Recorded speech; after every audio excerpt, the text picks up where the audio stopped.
তোমাদের শান্তি, স্বস্তি, নিরাপত্তা খোদার কসম আল্লাহ বলছে তত উঠে যাবে। সুখ মিলবে না রে আব্বা, সুখ মিলবে। বিল্ডিং করবেন আপনি, ঠিক আছে, কলাপসিবল গেটও লাগাইলেন, সবই ঠিক আছে, ছাদও মজবুত হয়েছে, দরজা জানালাও মজবুত হয়েছে, কিন্তু আপনার স্ত্রীর আখলাক নেই, তাইলে আপনার জীবনের সুখ কোথায়? যার স্ত্রী পরকীয়ায় আসক্ত, যার স্ত্রী আপন স্বামীকে বাদ দিয়ে অন্য পুরুষকে দেখাইবার সময় 1 ঘন্টার জন্য বাজারে যাইতে হলে সাজে, স্বামীর কপালে জোটে না ওই সাজ, স্বামীর সামনে মুদ্দারের মতো ইয়া দাঁড়ায়, কিন্তু বাহিরে বাজারে যাবে তো ওই সময় সে মার্কেটে যাবে, ওই সময় 2 ঘন্টা লাগাইয়া রঙ রসে সাজে, তাহলে এই নারী তো স্বামীতে তৃপ্ত না, এই নারী তো পরপুরুষে তৃপ্ত। ওই ঘর জাহান্নামের ঘর ছাড়া আর কিছু না।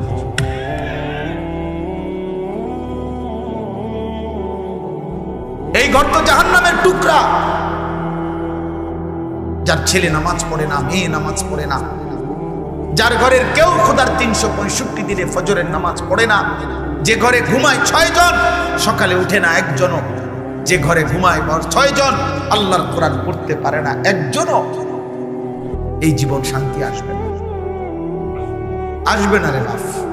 এই হেন্দিয়া ধরলে হেন্দিয়া সিরা যাবো, হেন্দিয়া ধরলে হেন্দিয়া সিরা যাবো, রাস্তার এই সাইডে ডালাই হয়, এই সাইডে ডালাই উঠতে যায়। আমাদের জনজীবন, আমাদের ব্যক্তি জীবন, পারিবারিক জীবন, সুখের সব আয়োজন সুন্দর, স্বস্তিময়, নিরাপদ করতে হলে আল্লাহ তাআলা বলছে বান্দা গুনাহ ছাড়তে হবে, পাপ ছেড়ে দিতে হবে। গুনাহ আমরা জানি, গুনাহ ছেড়ে দিতে হবে। নবী সাল্লাল্লাহু আলাইহি ওয়াসাল্লাম বলছেন ওয়া ইন্নাল ফুজুরা ইয়াহদি ইলান নার। আল্লাহর নবী বলছেন উম্মত, প্রত্যেকটা গুনাহ তোমাদেরকে জাহান্নামের দিকেই টেনে নিয়ে যাবে। গুনার শেষ ঠিকানা জাহান্নাম। প্রতিটা গুনার ওই পিঠে আগুন আছে, প্রতিটা মিথ্যা, চুরি, ডাকাতি, জিনা, ব্যভিচার, মদ, জুয়া, নাচ, গান, হারাম যত আয়োজন, খোদার কসম ওই আয়োজনের সৌন্দর্য না, ওই আয়োজনের মধ্যে আগুন জ্বলে। এজন্য বেহায়া নর্তকীর হাসির মধ্যে হাসি নয়, ওটা আগুন জ্বলে।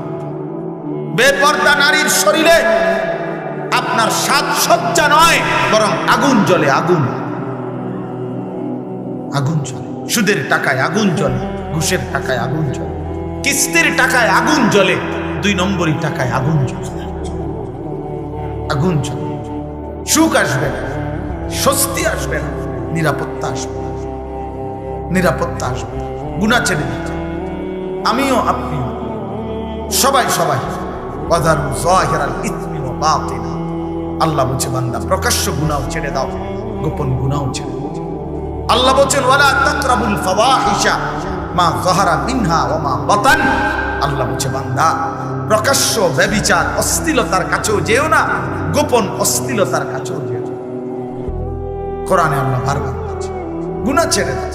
আমি এই হাদিস পড়ছি, নবীজি বলছেন ইত্তাকিল মাহারিম তাকুন আবাদান নাস। আমার উম্মত গুনাহ ছেড়ে দাও, হারাম ছেড়ে দাও, তুমি হবে সর্বশ্রেষ্ঠ ইবাদতওয়ালা আল্লাহ। এক মুমিনের প্রথম ডিউটি কি? গুনাহ বর্জন। দ্বিতীয় ডিউটি আদেশ পালন। প্রথম কাজ একজন মুসলমান মুমিনের প্রথম কাজ হলো গুনাহ বর্জন, দ্বিতীয় কাজ আদেশ পালন। এজন্য হাদিসের মধ্যে আছে নবী সাল্লাল্লাহু আলাইহি সাল্লাম বলেন আমি কিছু বললে আদেশ, তোমরা তোমাদের সাধ্য দিয়ে তা পালন করো, কিন্তু কিছু নিষেধ করলে তা শতভাগ বর্জন করো। মিথ্যা বলবা না একজনও, চুরি, জিনা, ব্যভিচার, হারাম উপার্জন করবা না একজনও, ইবাদত করবা সাধ্য মতো। কেউ দিবে 10 টাকা, কেউ দিবে 10,000 টাকা, সাধ্য মতো। কেউ পড়বে 2 রাকাত নফল, কেউ পড়বে 10 রাকাত নফল, সাধ্য মতো। কেউ রাখবে 2টা নফল রোজা, কেউ রাখবে 20টা নফল রোজা, সাধ্য মতো করো, সাধ্য মতো, সাধ্য মতো। কেউ পড়বে 3 বার সুবহান রাব্বিয়াল আযীম, কারো সময় আছে কেউ 7 বার করুক, কেউ 9 বার করুক, কেউ 11 বার করুক। তোর রাত লম্বা সেজদা দাও সাধ্য মতো, মানে আদেশ পালন করো সাধ্য মতো, কিন্তু নিষেধ বর্জন করো পুরা মতো, পুরা মতো, পুরা সাধ্য মতো না। মিথ্যা বলা, চুরি করা, জিনা করা, ব্যভিচার করা, মদ খাওয়া, জুয়া খেলা, ওজনে কম দেওয়া, ধোকাবাজি, বেহায়াপনা, বেপরদিকি আব্বা 50-50 কোনো অনুমতি নেই, কোনো অনুমতি নেই, আমার জন্য নাই, আপনার জন্য। গুনাহ শতভাগ ছেড়ে দিতে, এটাই মুমিনের জীবন। আমাদের প্রথম ডিউটি, আমরা মুসলমান, আমাদের প্রথম দায়িত্ব তাকওয়া। তাকওয়ার প্রথম অর্থ গুনাহ বর্জন, এর পরের দ্বিতীয় অর্থ আদেশ পালন। আপনারে আমি উদাহরণ দেই, তাহলে আরো সহজে বুঝবেন।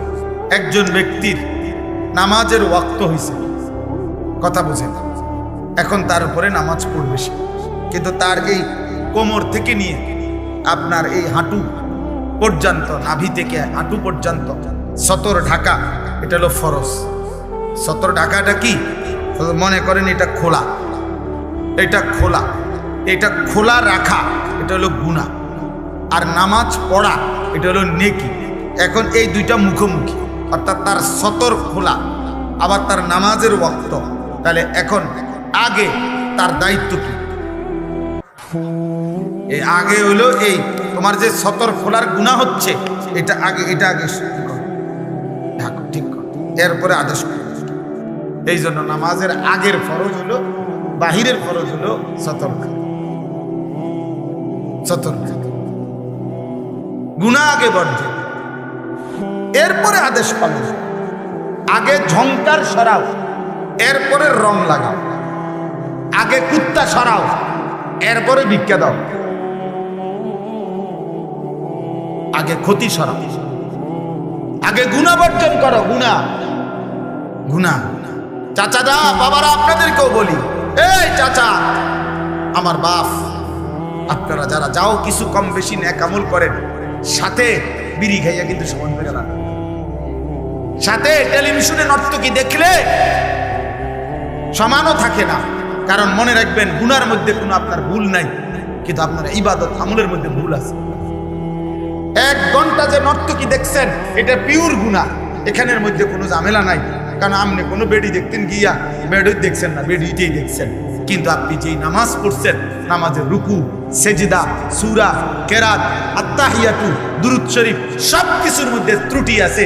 এটি সবটির মধ্যে লাল কালি দিয়া কাটলে ফেরেশতা আমনের এটার পুরোটার ওজন 10 কেজি না দূরে থাক 100 গ্রাম হয়। তাহলে আপনার নেকির ওজন আসবে না 100 গ্রাম, কিন্তু আপনার গুনাহ পুরো 100। আপনি যে সুদের টাকা নিছেন 2000 বা 20,000, একটা টাকা সুদখোর কম নেয় নাই। একটা টাকা দেখছে সিরা, এটা বদলায় নিছে। একটা টাকা দেখছে কষ্টে বলা, এটাও বদলায় নিছে। তাইলে আপনি গুনার মধ্যে কোনো ভেজাল নাই, গুনাহ করছেন পিওর, কিন্তু আমল তো করেন নাই পিওর। তাহলে সমান সমান, সমান সমান হতো না। তাইলে কি মুশকিল বলেন, কি মুশকিল হবে? গুনাহ জাহান্নামে নিয়ে যায়, গুনাহ জাহান্নামে নিয়ে যায়, পাপ জাহান্নামে নিয়ে যাবে। আব্বা, জাহান্নাম বড় ভয়ানক, খামখেয়ালি মনে করেন না এটারে। আবারও বলছি, একটা আমল, দুইটা আমল দিয়ে, কিছু দান সাদাকা দিয়ে আপনি আখিরাতের এত লম্বা মঞ্জিল পার হওয়ার জন্য যথেষ্ট মনে করেন। আমি অনুরোধ করি, আমি অনুরোধ করি না, জাহান্নাম বড় ভয়ানক। কোরআনুল কারীমের মধ্যে আল্লাহ বলছেন, ইয়াউমা তুকাল্লাবু ওয়ুজুহুহুম নার। আল্লাহ বলছে, বান্দা মনে রেখো, বান্দা, দুনিয়ার মধ্যে উত্তপ্ত কড়াইয়ের তেলে মাছ যেভাবে এই পিঠ ওই পিঠ চাপ দিয়া দিয়া ভাজি করে, খোদার কসম, আল্লাহ বলছে, নাফরমান বান্দা, জাহান্নামের আগুনে তোর চেহারা, তোর শরীর এইভাবে উলট পালট করে পোড়ানো।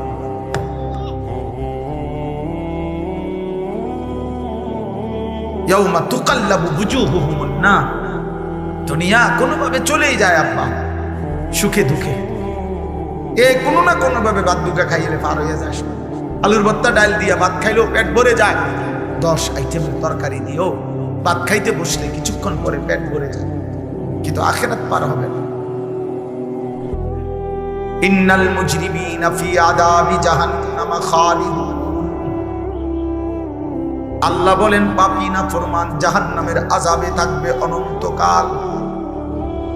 লা ইউফাত্তারু আনহুম ওয়া হুম ফীহি মুবলিসুন। আল্লাহ বলে, জাহান্নামীকে জাহান্নামের আগুন 1 সেকেন্ডের জন্য বিরতি দিবে না।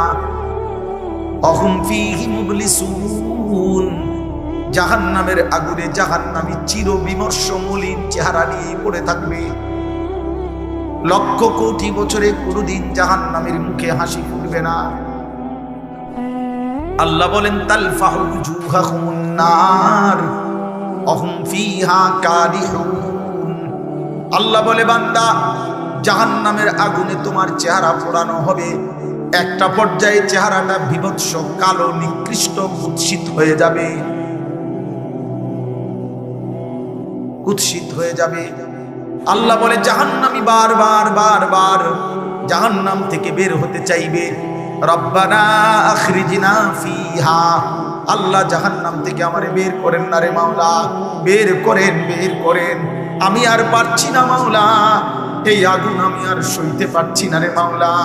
আল্লাহ বলবেন ক্বাল আখসাউ ফিহা ওয়ালা তুকাল্লিমুন।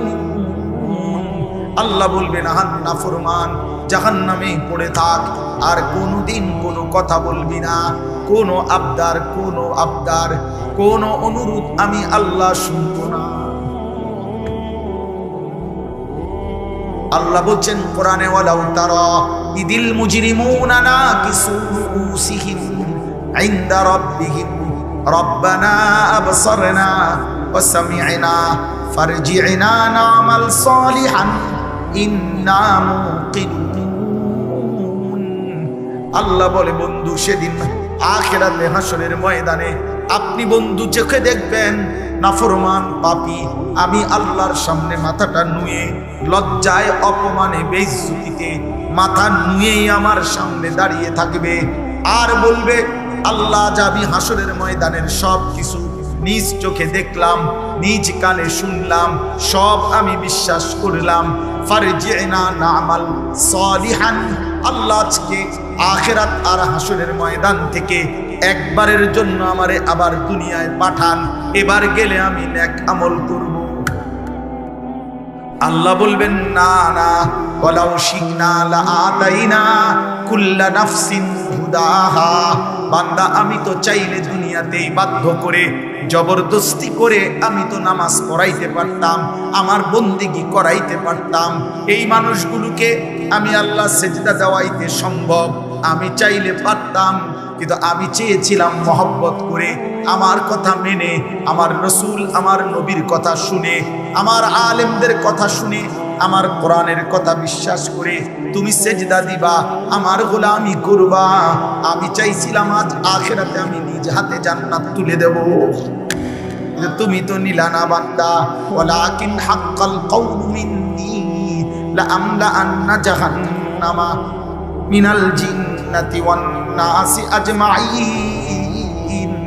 আল্লাহ বলে আজকে চূড়ান্ত ফয়সালা না ফরমান, আজ আমি তোর মতো না ফরমান জিন আর মানুষ দিয়ে আমার জাহান্নাম পূর্ণ করব, জাহান্নাম পূর্ণ করব, আমি ছাড়বো না, আমি মাফ করব না। আজ আমি মাফ করব না রে বান্দা, আজ আমি বিচার করব। জন্য আবারও বলছি আব্বা, আবারও বলছি, সুপারিশ মানে নবীর ফয়সালা না, আল্লাহর হাতে ফয়সালা। নবী সাল্লাল্লাহু আলাইহি সাল্লাম চাইবেন এবং নবীকে আল্লাহ খুশি করবেন, সব ঠিক আছে, সব ঠিক আছে। কিন্তু নবীজির সুপারিশের পরেও যাদেরকে আল্লাহ জাহান্নাম দিবেন সে যদি আমি হই,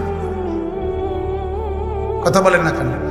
নবীজির হাতে রাসূলুল্লাহ সাল্লাল্লাহু আলাইহি সাল্লামের 23 বছরের জামানায় নবীজির হাতে কালেমা পড়ছে অগণিত লোক, এটা ঠিক কিনা? তো আবার ওনার হাতে কালেমা পড়ে নাই, এটা ঠিক কিনা? তো ওরা পড়লো না কেন? কথা বলেন না কেন? আবু তালেব, আরে ভাইয়া আবু তালেবের জন্য কি করছে নবীজি? কি আহাজারি গুনাহজারি করছে, মৃত্যুর পূর্ব মুহূর্ত পর্যন্ত চোখের পানি ফেলছে। মৃত্যুর পরে কোরআন শরীফের সূরা তাওবার মধ্যে আছে, মৃত্যুর পরেও নবী আবার আল্লাহর কাছে হাত তুলে বলছে আল্লাহ আমার চাচাটারে মাফ করে দেন, আমার চাচা জাহান্নামের আগুনে জ্বলবে। আল্লাহ আমি এটা মাইনা নিতে পারি না। আসমানওয়ালা আল্লাহ কোরআনের আয়াত নাজিল করছে, বন্ধু হাত নামান, আমি মাফ করব না। নামান, খোদার কসম, এটা কোরআন শরীফের আয়াত। হাত নামান, আমি মাফ করবো না রে বন্ধু। কার হাত নামাইছে? কার হাত বুঝছেন? কার হাত? আপনি বুঝছেন উনি কেডা? আপনি বুঝেন উনি কে? আল্লাহর কি হয় জানেন? কলজাটা, কলজা, ওই মালিকের কলজার টুকরা এটা। তিনি মাহবুব, তিনি হাবিব। এই কায়নাতে এর চাইতে প্রিয় ওনার কে? তো তার হাত নামাই দিছে বেটা, ওনার হাত নামাই দিছে। নামান, আপনি হাত নামান। আপনি কে? আমি কে? বেশি খামখেয়ালি মনে করেন আপনি। ইব্রাহিম আলাইহিস সালাম, কোরআন শরীফে আছে, ইব্রাহিম আলাইহিস সালাম ওনার আব্বা আজরকে জাহান্নাম থেকে বাঁচাবার জন্য কত লক্ষবার যে কাকুতি মিনতি করছে কোরআনের মধ্যে আছে। শত শতবার ইয়া আবাতি, ইয়া আবাতি, ইয়া আবাতি, ইয়া আবাতি, কোরআন শরীফে আছে। আব্বা, এই আব্বা, এই আব্বা, আব্বা আপনি ইমান আনেন। ওই বাপ ইমান আনেন, বাপ ইমান আনেন, ইমান আনেন, ইমান আনেন। আপনারা জাহান্নামের আযাব ধরে ফেলবে রে আব্বা, আপনি শয়তানের গোলামি করেন না রে আব্বা। এইভাবে বলছেন। আসমানওয়ালা বলছে, ইব্রাহিম খলিল হইতে পারো তুমি আমার, আমি তোমার বাপের হেদায়েত দেব।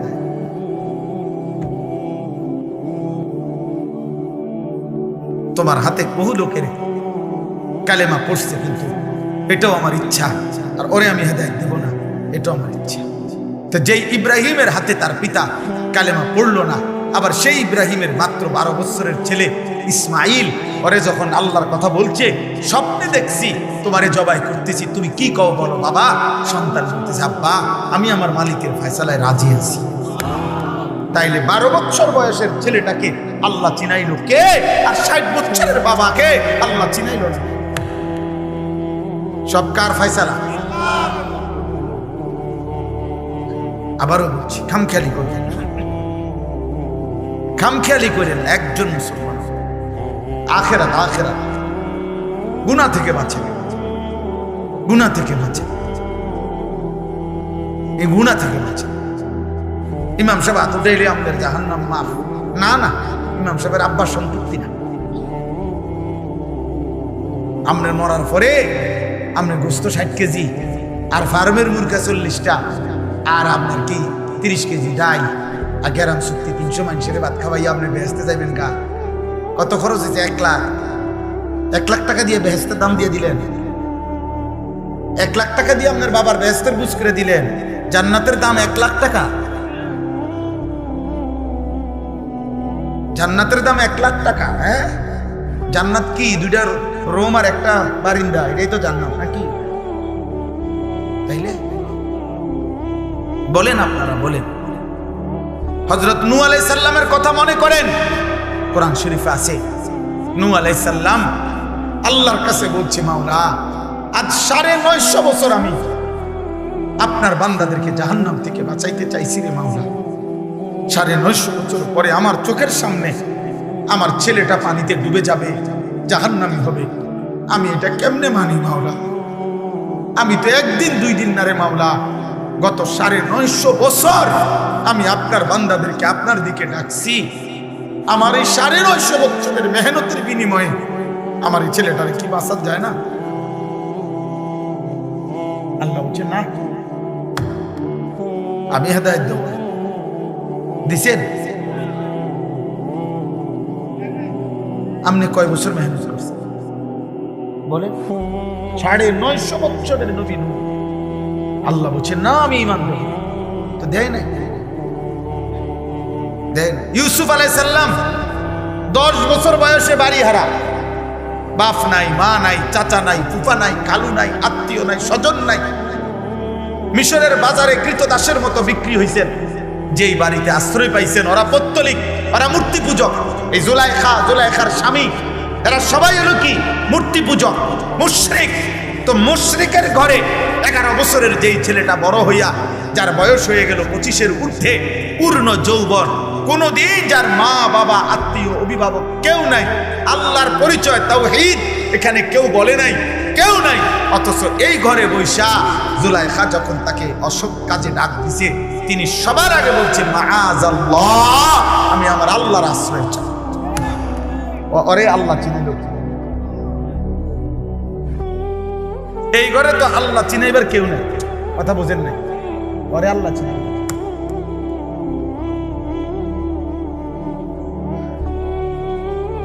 বলে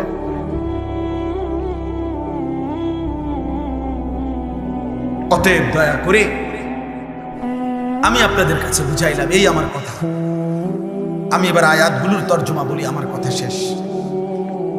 আপনাদেরকে মূল বক্তব্যটা বুঝলাম, গুনাহ ছাড়ে আখিরাত, আখিরাত, আখিরাত, আখিরাত, আখিরাত। দুনিয়া কোনো না কোনো ভাবে মিলাইয়া পার হয়ে যাবেন। আপনি সব শেষ করেন না, আপনি ফুটে বাকিটা করুন। হুদা কামে আপনি লাফাইন না। আমনে থাকতে পুরা বাড়ির কাম শেষ করতে হবে, জরুরি। আমনে থাকতে সব করে যাবেন, না না লাগবে না, আমনে মরে যান। আমনের ফুটে বাকিটা করুন, আমনের নাতি বাকিটা করুন। পৃথিবী যদি থাকে উপার্জনও থাকে, কথা বলে না কেন? চাঁদ উঠলে সূর্য ডুবলে দুনিয়াতে কামাই রোজগারিও থাকবে, থাকবে না তো আর অসুবিধা কি? আপনি মরেন না কেন? মানে মরতে নিয়েছেন, মরিয়ে না যাবে না? আমি থাকতে সব করে দিয়ে যেত না, না না। 2015 সালে আমার আব্বা ইন্তেকাল করছেন। আমার আব্বা ইন্তেকালের পরে আমরা 5 ভাই ছিলাম, 3 বোন।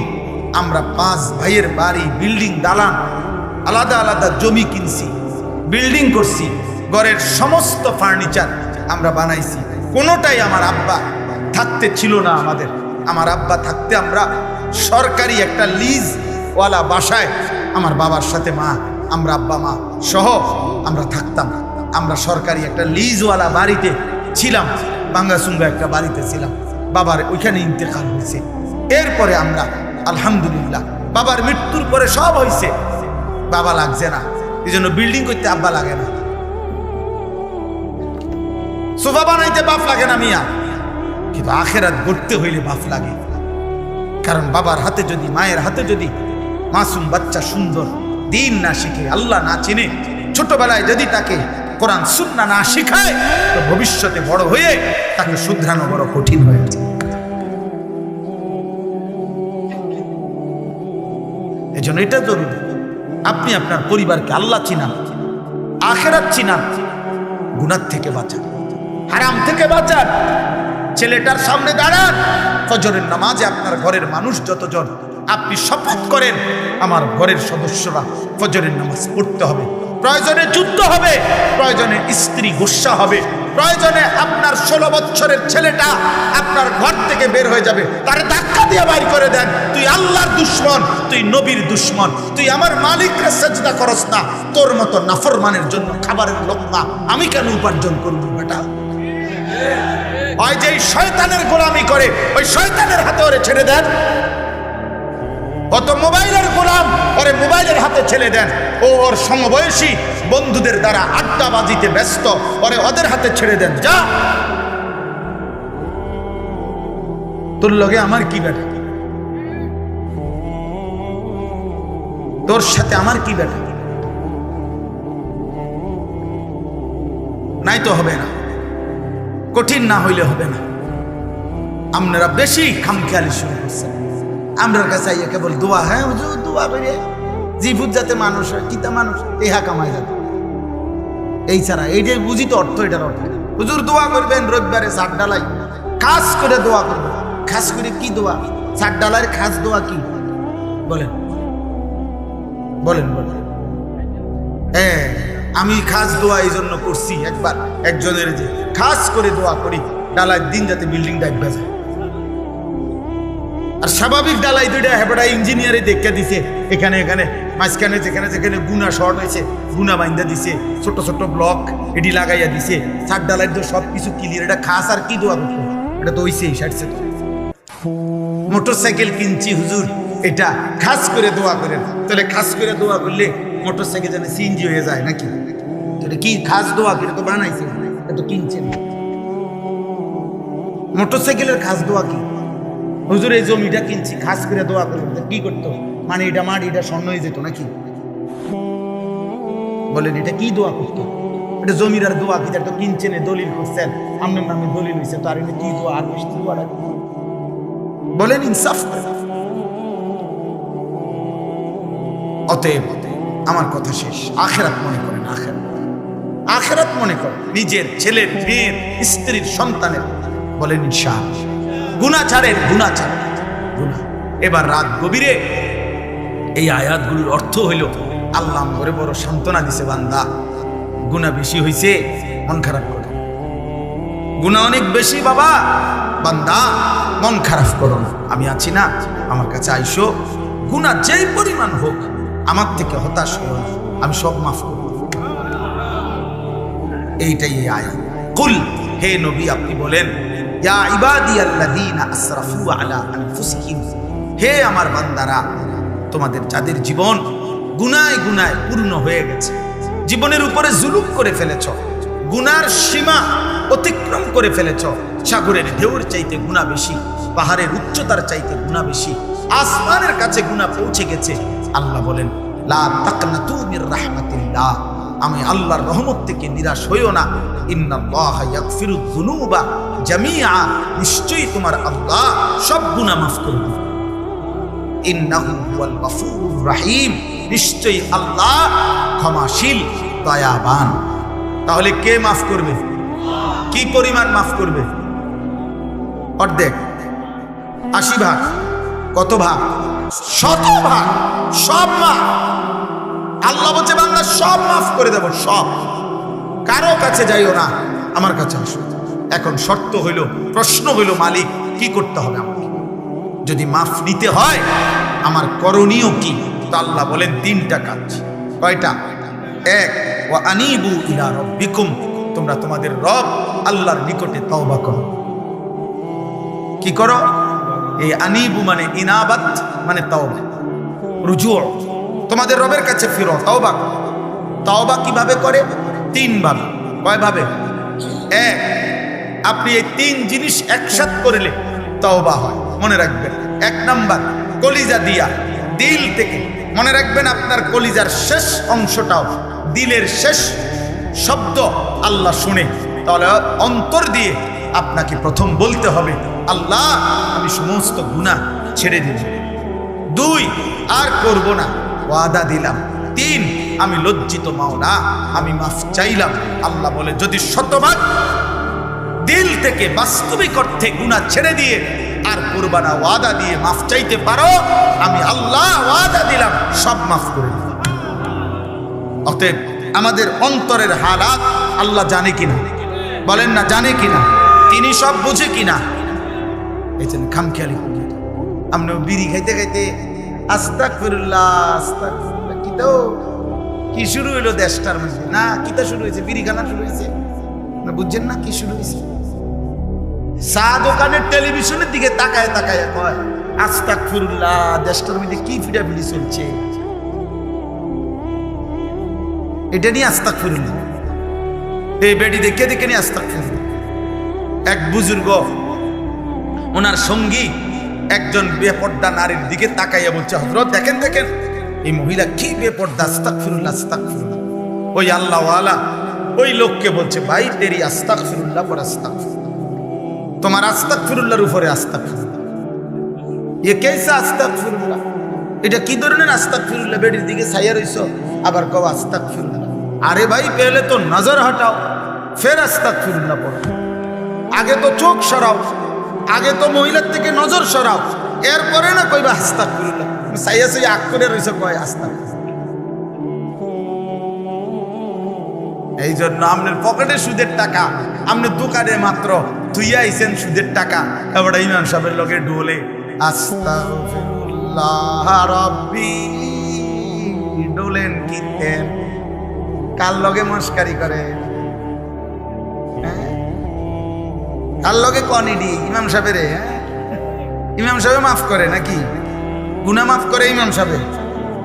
তো যিনি মাফ করে উনি দোকানে টেহারি দেখছে না, কথা বুঝেন নাই? যার কাছে মাপ চাইতেছেন উনি কইতারে না যে পকেটে যে টাকা, এই মাত্র যে আপনি সুদের লেনদেন করে আসছেন, হ্যাঁ, আপনার মুখের অনো বিড়ির দুর্গন্ধ গেছে না, আপনি কি রাস্তা খুললেন? আস্তাগফিরুল্লাহ থেকে তো গন্ধ বাইর হয়। এই জন্য